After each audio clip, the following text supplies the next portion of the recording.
Então, para um nutriente como o boro ser absorvido, eu preciso de calor e eu preciso de água no sistema para que a planta consiga levar esse nutriente para dentro do solo. Então, por mais que eu tenha ele no solo, ainda assim eu posso ter o problema da absorção ser limitada pelos aspectos climáticos. E a gente tem visto no campo. Nos últimos 2 anos, coisa que a gente não via, a gente via boro sendo um problema em trigo, próximo ao espigamento, ali aparecendo na folha bandeira e propriamente na espiga, e no milho, próximo ao pendoamento, quando a planta está próxima a se reproduzir, já começava a se tornar um problema. Agora não, agora a gente vê no trigo, em perfilhamento e elongação, né, aquela folha com aquele aspecto um pouco amassado, ele um pouco ranhurado, digamos assim. E no milho a mesma coisa, agora em V2 a V4, aparecendo nos bordos do milho essa como se fosse uma necrose, ele acaba virando um amassado assim nas folhas, que é tipicamente um problema pela falta de absorção de boro. E por que acontece isso visualmente, né? Não, o boro ele é estigmatizado só pelas questões reprodutivas, pela importância dele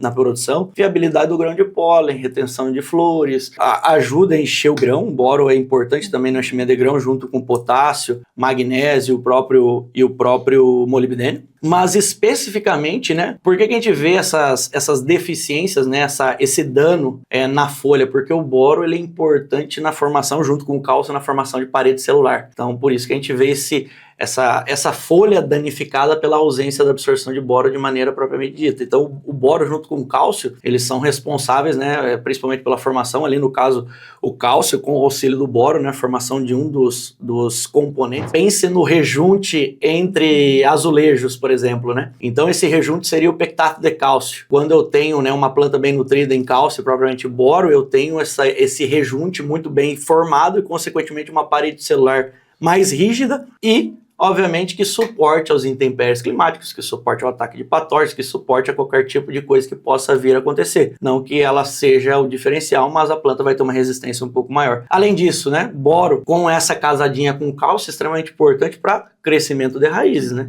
A gente fala de crescimento de raízes, a gente fala muito de zinco, a gente fala de fósforo, a gente fala propriamente do cálcio. Mas o boro junto com o nitrogênio são nutrientes fundamentais para estimular o crescimento de raízes. Então, desde o começo da cultura até o enchimento de grãos, o boro é um ponto importante.